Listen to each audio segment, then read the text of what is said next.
This video comes off the heels of another one I just did where I mentioned, hey, pay off debt to get more debt. So now we're going to talk about how much should you actually pay for on a home versus what you could pay for on a home.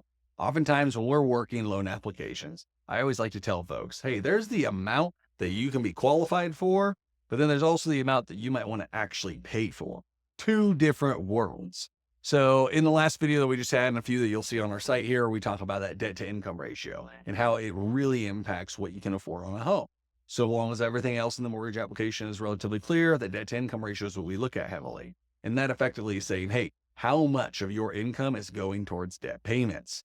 Now, shocker out there for mortgages, oftentimes debt to income ratios can get pushed up to 50% and sometimes even higher when we're looking at loan types like a VA loan.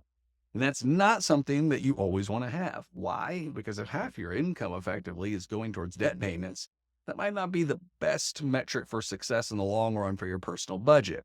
So that kind of leads me to the point where I say, hey, just because we tell you you can afford it, you might not want to pay for it month by month. Take an example here. If you were making, let's say $6,000 a month and you had a 50% debt to income ratio, that means $3,000 a month is going towards debt. You have $3,000 a month left over then for all other expenses. By the way, though, when we say that 50% debt to income ratio, it's based on pre-tax income. So it hasn't been taxed yet. So that 6,000 really might only be like 5,000 or maybe even 4,500, depending on where you're living. So then all of a sudden you got a $3,000 a month mortgage payment and you're only taking home 4,500 or 5,000. You don't have a whole lot of money there, depending on your living situation. And on top of that, if you ever want to try to save anything, compound things, it gets really tough. So that's where numbers wise, what we typically like to recommend or point to is obviously the lowest debt to income ratio is the best debt to income ratio. If you're trying to build wealth, compound, save, etc. What do we typically see in that range? I will normally say, hey, you ideally want to see yourself at a 35% debt to income ratio.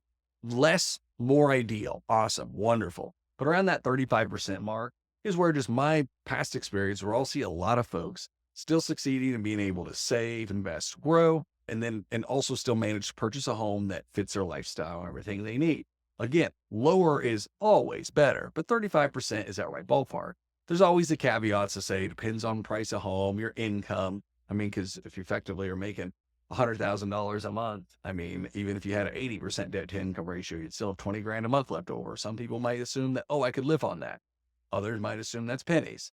Point being, you want to make sure that that debt to income ratio is very reasonable. And we usually see that at around that 35% mark or lower for folks. Now, if it's higher, if it's say 40, 50 on VA loans, it can go pretty high.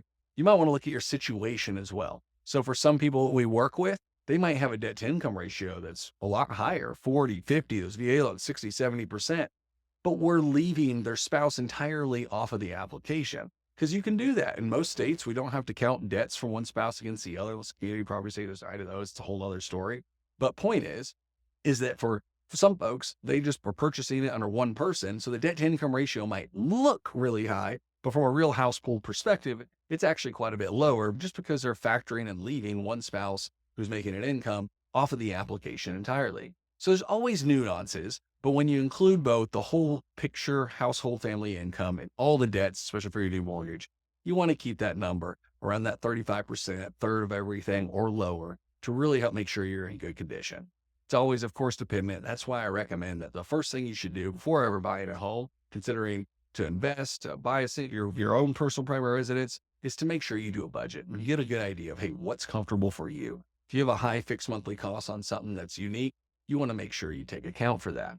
Because all this comes down to the end of the day. If you buy a home and you're underwater on it and it's a curse, not a blessing, that's not a lot of fun. We want to make sure that that home is enjoyable for you. So you want to pay attention to that debt to income ratio and make sure you're considering the holistic picture of, hey, just because I can afford X, does that really mean from a monthly perspective, I want to pay for that high X number? Probably not. So my name's Evan Compton again. Be a little originator. Take care.